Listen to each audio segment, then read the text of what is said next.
Hello everyone, welcome to botany optional channel for UPSC examination. आज के इस video lecture में हम जो टॉपिक कवर करने वाले हैं that is called the biomagnification. This biomagnification topic ये जो है ये बिल्कुल इकोसिस्टम के लिए नया कंसेप्ट है because it's a man made concept. Okay, biomagnification जो आज के डेट में इकोसिस्टम में होता है उसके लिए प्राइमरली जो रिस्पॉन्सिबल है वो ह्यूमंस है। ओके, तो ये एक एंथ्रोपोजेनिक एक्टिविटी है और ये बहुत ज्यादा हार्म पहुंचाती है इकोसिस्टम को। तो ये जो प्रोसेस है बायोमैग्निफिकेशन की, ये कैसे होती है, क्या होती है, कौन से ऑर्गेनिज्म उससे सबसे ज्यादा अफेक्ट होते हैं, ये सब कुछ इस डिटेल में जानेंगे हम इस वीडियो लेक्चर में। ऑलराइट, तो वीडियो स्टार्ट करने से पहले I would request you to join the Telegram channel जो बॉटनी ऑप्शनल यूपीएससी एग्जामिनेशन के नाम से ही है ऑन टेलीग्राम प्लेटफॉर्म। वहाँ पे हम रेगुलरली वीडियो के लिंक्स और नोट्स शेयर करते हैं, तो आपको रेगुलरली मिलते रहेंगे। ओके, तो चलिए शुरू करते हैं बायोमैग्निफिकेशन। नाउ सी सबसे पहले देखते हैं कि बायोमैग्निफिकेशन क्या है। Okay, now see biomagnification refers to the increase in the concentration of toxicant at the successive trophic levels। आप जानते हो कि इकोसिस्टम में ट्रॉपिक लेवल्स होती है, राइट? जैसे वहां पे फर्स्ट ट्रॉपिक लेवल पे प्लांट्स होते हैं दैट इज द प्रोड्यूसर्स। फिर जो सेकंड ट्रॉपिक लेवल पे जो होते हैं वो होते हैं प्राइमरी कंज्यूमर यानी हर्बीओर्स। और हर्बीओर्स के आगे होते हैं secondary consumers that is the carnivore. और कार्नियोर के आगे जो और होते हैं that is tertiary consumer that is top carnivore. Okay, तो इस तरह से ट्रॉपिक लेवल चलती है। तो it is an success increase in the concentration of toxicant at the successive trophic levels. मतलब हर एक ट्रॉपिक लेवल पे सक्सेसिवली अगर टॉक्सिकेंट बढ़ता जाए तो उसे क्या कहते हैं, बायोमैग्निफिकेशन। देखिए, मैग्निफिकेशन तो आप समझते हो कि किसी चीज का बढ़ना, ज्यादा फोकस में आना, और यहाँ बायोलॉजिकल लाइफ में ऐसा हो रहा है इसीलिए उसको क्या कहा जा रहा है, बायोमैग्निफिकेशन। मतलब अगर कुछ फर्स्ट ट्रॉपिक लेवल पे जिस क्वांटिटी में है उससे ज्यादा क्वांटिटी में हो सेकंड ट्रॉपिक लेवल पे और उससे ज्यादा क्वांटिटी में हो थर्ड ट्रॉपिक लेवल पे। That is why the definition refers to as an increase in the concentration of toxicant at this successive trophic levels. और एक टॉक्सिकेंट है मतलब एक टॉक्सिक केमिकल सब्सटेंस है जो उस बायोलॉजिकल लाइफ को बैड तरीके से अफेक्ट करता है। Okay, now see this happens because the toxic substances accumulated by an organism cannot be metabolized or excreted and thus it is passed on to the next higher trophic level। देखिए, ये इसलिए होता है क्योंकि जो कुछ वहां पे टॉक्सिकेंट, जिस टॉक्सिकेंट की हम बात कर रहे हैं, वो ऐसा टॉक्सिकेंट होता है कि वो डाइजेस्ट नहीं हो पाता कि उस ऑर्गेनिज्म में, जिस ट्रॉपिक लेवल पे ऑर्गेनिज्म है उस ऑर्गेनिज्म में वो डाइजेस्ट नहीं हो पाता और इस वजह से वो स्टोर होता है उसके बॉडी के अंदर। और जैसे जैसे वो स्टोर होता है तो उसको जो एनिमल उसको कंज्यूम करता है तो उसके बॉडी में वो ज्यादा क्वांटिटी में स्टोर होने लगता है। देखिए, एग्जांपल पे तौर पे यहाँ पे देखिए कि अगर फॉर एग्जांपल ऐसा वहाँ पे एक सिटी है। ओके, सिटीज है, वहाँ पे इंडस्ट्रीज लगी हुई है, वहाँ पे होम्स है, वहाँ पे व्हीकल्स है। और अगर ऐसे कंडीशन में सारा पोल्यूटेड जो एरिया है और वहाँ का जो पोल्यूशन है वो अगर पूरा वाटर बॉडी में चला जाए तो क्या होगा, देखिए यहाँ पे। now देखिए, यहाँ पे सबसे पहले जो है वो फाइटोप्लैंक्टन है। आप जानते हो कि एक्वेटिक इकोसिस्टम में जो फाइटोप्लैंक्टन होते हैं वो क्या होते हैं, प्रोड्यूसर्स होते हैं। ओके, नाउ ये जो प्रोड्यूसर्स है फाइटोप्लैंक्टन्स, ये क्या करते हैं, इन पोल्यूटेंट्स को क्या कर लेते हैं, ऑब्जर्व कर लेते हैं। मतलब जो कुछ पोल्यूटेंट जो टॉक्सिकेंट है वो अब किसके बॉडी में है, वो फाइटोप्लैंक्टन की बॉडी में है, यानी उस अलगी की बॉडी में है या फिर उस यूनिसेलुलर ऑर्गेनिज्म की बॉडी में है। अब देखिए, ये जो टॉक्सिकेंट, अगर आप देखोगे यहाँ पे एक ऑर्गेनिज्म है उसके बॉडी में एक मॉलिक्यूल है, दूसरा ऑर्गेनिज्म है उसके बॉडी में एक मॉलिक्यूल है, और ऑर्गेनिज्म है वहां पे भी एक एक मॉलिक्यूल है उसके बॉडी के अंदर। लेकिन जब जूप्लैंक्टन उन्हें कंज्यूम करते हैं, अब देखिए जूप्लैंक्टन जो छोटे छोटे एनिमल्स होते हैं, ये जूप्लैंक्टन जब इन फाइटोप्लैंक्टन को कंज्यूम करते हैं तो वो बस एक फाइटोप्लैंक्टन या फिर दो फाइटोप्लैंक्टन नहीं खाते हैं, वो at a time hundred hundred phytoplankton खाने लगते हैं।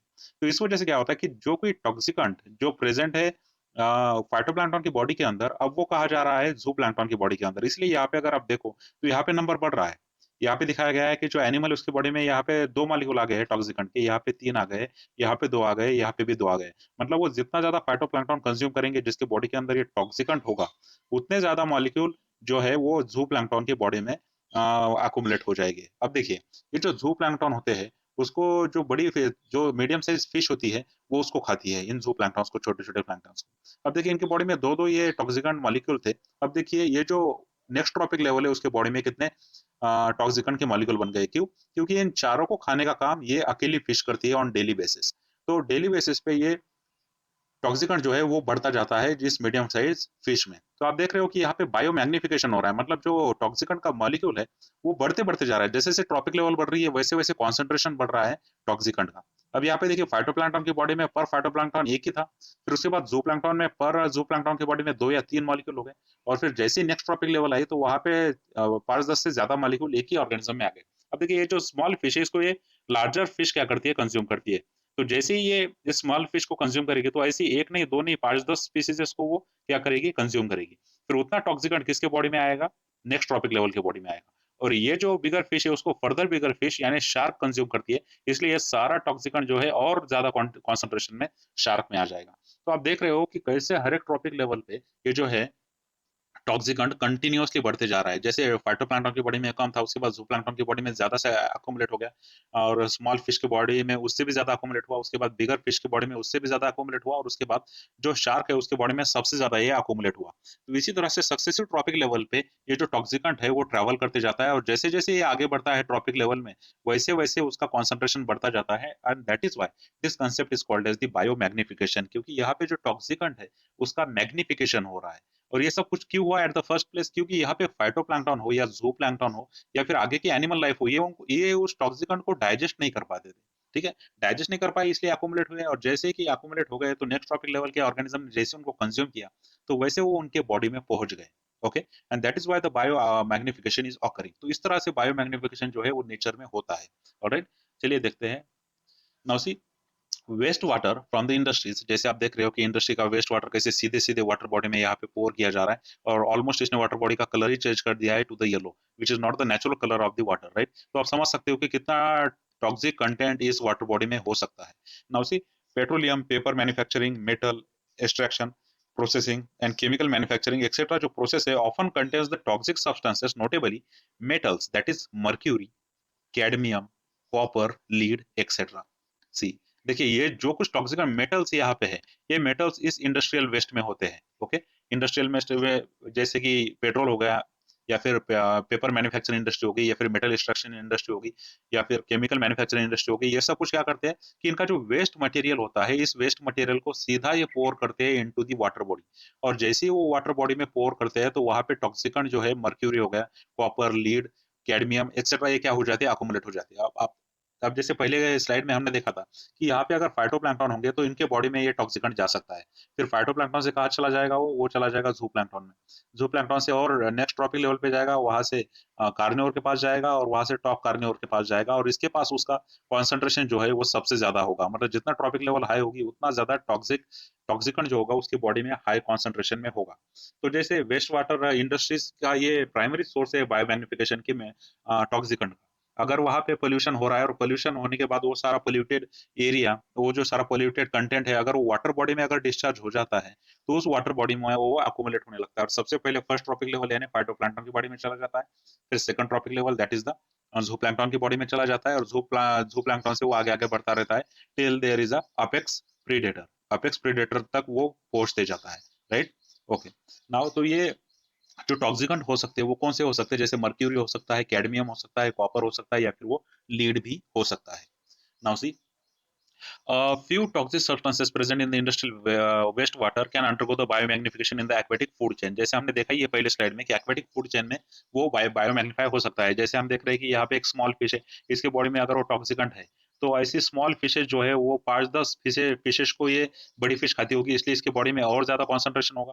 और ऐसे बड़े फिशेज को 5-10 फिशेज को जो ये और बड़ी फिश खाती होगी, इसलिए इसके बॉडी में सबसे ज्यादा कॉन्सेंट्रेशन उसका है। तो इसलिए एक्वेटिक फूड चेन में ऐसे मर्क्यूरी, कैडमियम, लीड जैसे मेटल जो है वो बायो अकोमुलेट हो सकते हैं ओवर पीरियड ऑफ टाइम। जैसे जैसे सक्सेसिव ट्रॉपिक लेवल्स आते जाएंगे वैसे वैसे वो बायो मैग्नीफाई होते जाएगा। ओके, नाउ सी, अब देखिए उसका एक बहुत ही अच्छा एग्जाम्पल हमें नेचर में देखने को मिलता है, और आप इसको बिल्कुल याद रखिए क्योंकि बहुत से एग्जामिनेशन में पूछा जाता है।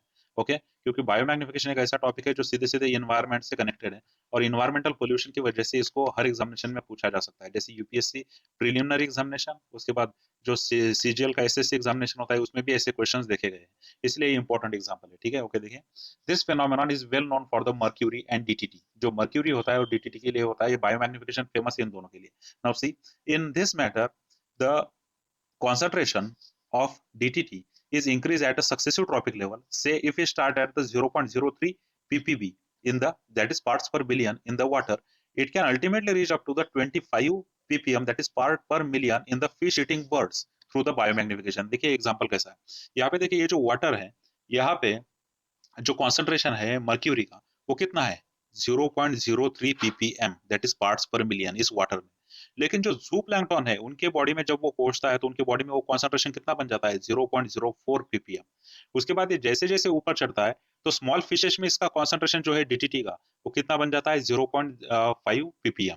उसके बाद जो और बिगर फिश होती है लार्जर फिश उसके बॉडी में होता है 2 ppm। और फाइनली इस लार्जर फिश को जब ये बर्ड खाती है तो बर्ड के बॉडी में ये नियरली 25 ppm हो जाता है।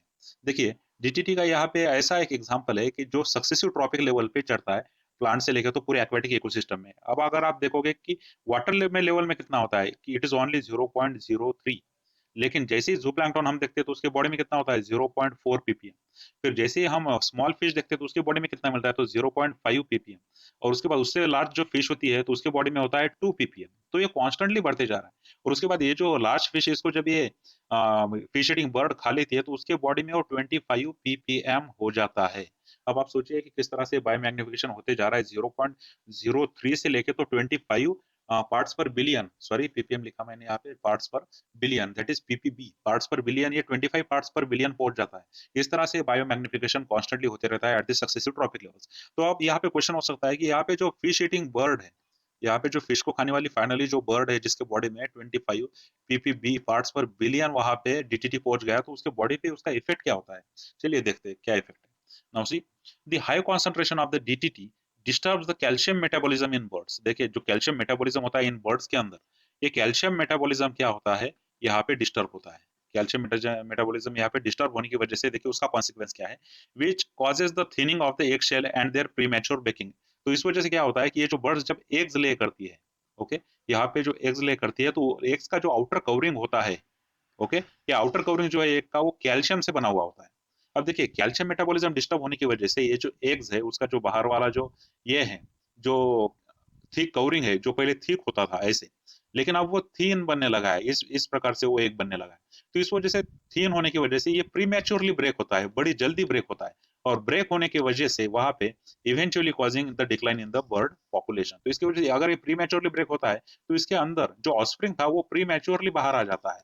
तो जल्दी बाहर आ जाने की वजह से उस जो ऑस्प्रिंग है उसकी डेथ होती है। और डेथ जैसी ही होती है उस वजह से बर्ड पॉपुलेशन क्या होती है, डिक्लाइन होती है। तो आप समझ सकते हो कि इकोलॉजिकल कितना बड़ा इंपैक्ट है इस बायोमैग्निफिकेशन का। जिसमें होता क्या है कि ये जो बर्ड्स है ये जो लार्जर फिश को कंज्यूम करते हैं उसके बॉडी में डीटीटी का कॉन्सेंट्रेशन जो होता है वो बड़ी हाई क्वांटिटी में होता है, जिस वजह से ये सारा डीटीटी इनके बॉडी में आ जाता है। डीटीटी जैसे ही बॉडी में आता है तो उनका कैल्शियम मेटाबॉलिज्म खराब हो जाता है, जिस कैल्शियम से उनके एग्स के शेल बने होते हैं। तो एग्स के शेल बराबर बनता नहीं, ओके, वो थीन बनता है, बहुत नाजुक बनता है, पतला बनता है। तो उस वजह से क्या होता है कि वो जल्दी ब्रेक होता है। जैसे ही ब्रेक होता है वो एक शेल, तो वैसे ही वो क्या होता है प्रीमेच्योरली जो वहां पे जो बेबी है वहां पे या फिर बोलेंगे जो ऑस्प्रिंग है वो बाहर आ जाता है और उसकी डेथ हो जाती है। इस वजह से वहां पे बर्ड्स का पॉपुलेशन क्या होता है, डिक्लाइन होता है। So this is an very hazardous, very harmful impact of the effect of the biomagnification on the ecosystem. All right, okay, so this is about the biomagnification. I hope कि आपको ये topic समझ में आया होगा। अगर आपके पास कोई क्वेश्चन होगा तो आप कमेंट बॉक्स में पूछ सकते हैं। ओके, तो चलिए मिलते हैं नेक्स्ट वीडियो लेक्चर में।